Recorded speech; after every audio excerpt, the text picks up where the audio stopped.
말씀으로 시작하는 축복의 하루, 오늘은 6월 25일 한국전쟁 기념일입니다. 오늘 우리에게 주시는 하나님 말씀은 시편 79편 1절부터 마지막 13절까지 말씀을 함께 합독하도록 하겠습니다. 하나님의 이방 나라들이 주의 기업의 땅에 들어왔어 주의 성전을 더럽히고 예루살렘이 돌무더기가 되게 하였나이다. 그들이 주의 종들의 시체를 공중의 새에게 밥으로 주의 성도들의 육체를 땅의 짐승에게 주며 그들의 피를 예루살렘 사방의 물같이 흘렸으나 그들을 매장하는 자가 없었나이다. 우리는 우리 이웃에게 비방거리가 되며 우리를 애워싼 자에게 조소와 조롱거리가 되었나이다.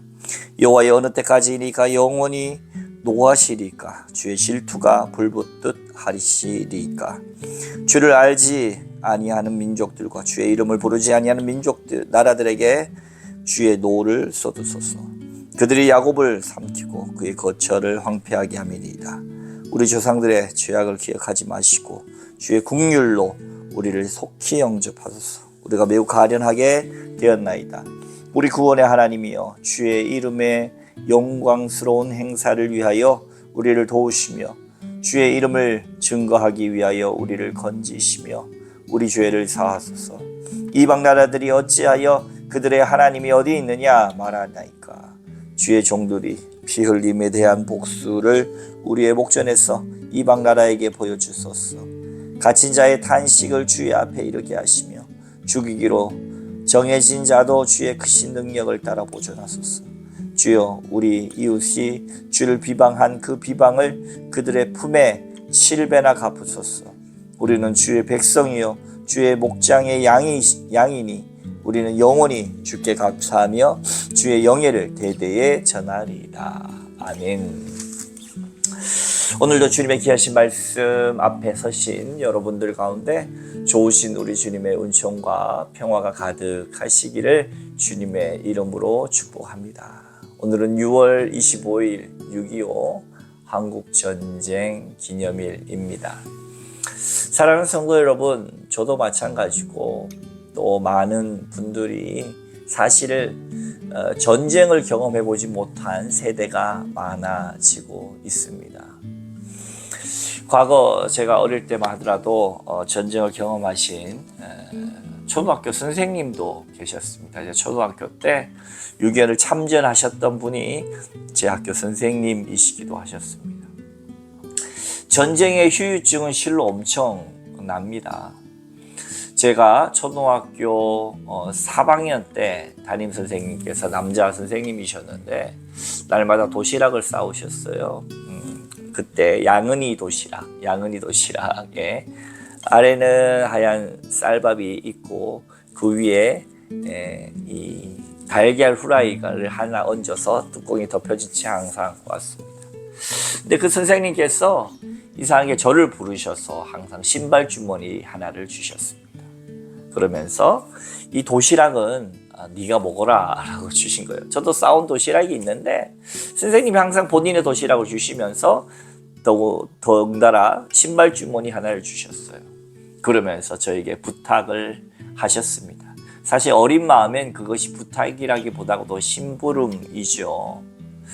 그 선생님의 심부름이 뭐였냐? 저기 앞에 슈퍼마켓에 가서 소주 한 병을 사오라는 것이었습니다. 어린 마음에 그 심부름이 좋지 않았습니다. 그리고 저는 그 식은 밥에 식은 그 달걀 후라이 밥을 그렇게 먹는 것도 별로 맛있지 않았습니다. 그래서 그런지 몰라도 저는 지금도 식은 달걀 후라이를 싫어합니다. 인생이 시간이 지나고 나서 성인이 된 다음에 그 사건을 다시 한번 생각해 보니까 그분은 6.25 참전 용사셨고 나이도 제가 초등학생이었지만 참 많으시다는 생각이 들었어요. 그리고 항상 모르게 말씀하시는 거라든지 이런 것들이 보통 분들과는 조금 달랐습니다. 그렇다고 해서 뭐 아이들을 함부로 대한다든지 그런 것을 보지는 못했습니다. 저도 그렇게 당하지는 않았습니다. 그런데 뭔가 모를 그늘이 느껴졌던 것은 사실입니다. 훗날에 봤을 때 뭡니까? 그분은 알코올 중독자였습니다. 선생님으로서의 역할을 못하셨다 생각은 들지 않습니다. 그러나 그분은 아마도 제가 추측컨대 그 험한 일을 겪으시면서 술이 아니고는 보낼 수 없는 세월을 사시지 않았나. 저는 사실 지금 그분의 이름도 잘 알 수 없습니다. 그러나 제가 초등학교 4학년 때 만난 그 선생님 뭡니까? 아무래도 전쟁의 트라우마를 겪은 것이 아니겠습니까? 그것을 알코올 중독으로 술로 달래서 그 학교에 있는 그 시간조차도 술이 아니고서는 보낼 수 없어서 그 아이를 절을 시켜서 소주 심부름을 시키셨던 그 할아버지 선생님을 저는 기억합니다. 오늘 본문을 보면서 그 생각이 들었습니다. 전쟁의 참상에 놓여진 아마 백성들의 모습들이죠. 1절이야. 하나님이여 이방 나라들이 주의 기업에 땅에 들어와서 주의 성전을 더럽히고 예루살렘이 돌무더기가 되게 하였나이다. 그들이 주의 종들의 시체를 공중에 새기게 밥으로 주의 성도들의 육체를 땅의 짐승에게 주며 그들의 피를 예루살렘 사방에 물같이 흘렸으나 그들을 매장하는 자가 없었나이다. 우리는 우리 이웃에게 비방거리가 되며 우리를 애워싼 자에게 조소와 조롱거리가 되었나이다. 전쟁의 참상이죠. 성전이 돌무더기가 되고 무너졌다는 것이죠. 또 주의 종들의 시체를 공중에 새가 밥으로 먹고 있고 주의 성도들의 육체를 땅의 짐승들에게 그들이 내다 주었다. 아주 전쟁의 참상, 전쟁 가운데 있다가 폭탄이 터져서 내 옆에 있던 내 가족, 이웃, 사랑하는 이들이 그 포탄에 죽어가는 모습에 오늘날 전쟁과 크게 다르지 않습니다. 현재도 이스라엘, 이란, 미국이 개입한 또 그 전쟁이 계속되어지고 있고 모든 다른 나라들은 그 전쟁의 참상을 보도하기도 하지만 가장 먼저 보도하는 게 뭡니까? 유가 폭등이나 앞으로의 이 모든 전쟁으로 인한 경제적 타격을 더 중심적으로 보도하죠. 생명 그리고 평화 그것을 염원하기보다는 그것으로 인한 경제적 여파와 피해 여기에 더 집중하고 있는 모습도 우리가 당연하다고 생각하지만 정상인가 또 한번 돌이켜볼 필요가 있다고 생각을 합니다. 그 전쟁의 현장 가운데 있는 이들은 얼마나 참혹합니까? 우리가 더 평화를 염원하고 평화를 위한 길로 모든 국제사회가 압박하고 나가야지 그것으로 인해서 우리가 얼마나 피해를 볼 것인가에만 그것도 아주 중요한 일이지만 우선순위가 조금은 바뀌지 않았나도 생각해 볼 수 있겠습니다. 그래서 5절 이하에 보면 하나님 앞에 간구하는 시인의 모습이 나오죠. 그렇습니다. 어려움을 당하고 참상을 당한 후에 하나님을 찾는 모습은 어찌 보면 그래도 신앙이 있고 하나님에 대해서 잠시 잊었더라도 하나님을 다시 부르짖는 모습입니다. 그러나 어떤 이들은 어려움과 괴로움, 또 전쟁과 같은 삶 속에서도 하나님을 찾지 못하는 사람들이 있습니다. 사랑하는 성도 여러분, 하나님께서는 어떠한 상황에서든 우리가 주님을 찾기를 원하십니다. 우리가 하나님을 찾고 부르짖을 때 우리의 삶에 참 소망이 오기 때문에 그렇습니다. 5절에 여호와여 어느 때까지니까 영원히 노하시리까 주의 질투가 불붙듯 하시리까 주를 알지 아니하는 민족들과 주의 이름을 부르지 아니하는 나라들에게 주의 노를 쏟으소서. 그들이 야곱을 삼키고 그의 거처를 황폐하게 함이니이다. 우리 조상들의 죄악을 기억하지 마시고 주의 국률로 우리를 속히 영접하소서. 우리가 매우 가련하게 되었나이다. 하나님께 부르짖고 하나님을 찾고 왜 우리가 이렇게 됐습니까? 하나님을 불쌍히 여기주세요. 이 노를 우리가 아니라 저들에게 부어주세요 하고 그 전쟁의 참상과 어려운 가운데서 울부짖을 수 있는 대로 하나님 앞에 이야기하죠. 우리의 구원의 하나님이여, 9절 말씀. 우리 구원의 하나님이여, 주의 이름의 영광스러운 행사를 위하여 우리를 도우시며 주의 이름을 증거하기 위하여 우리를 건지시며 우리의 죄를 사하소서. 우리를 사용해 주세요. 우리가 필요하지 않으십니까? 우리 주님의 백성 아닙니까? 어찌 보면 애걸복걸을 하며 나아갑니다. 사실은 자신들의 죄악 때문에 북이스라엘도 남유다도 아스르와 바벨론에 멸망하게 된 거 아닙니까? 또 수많은 전쟁 가운데 섰을 때, 그렇지요.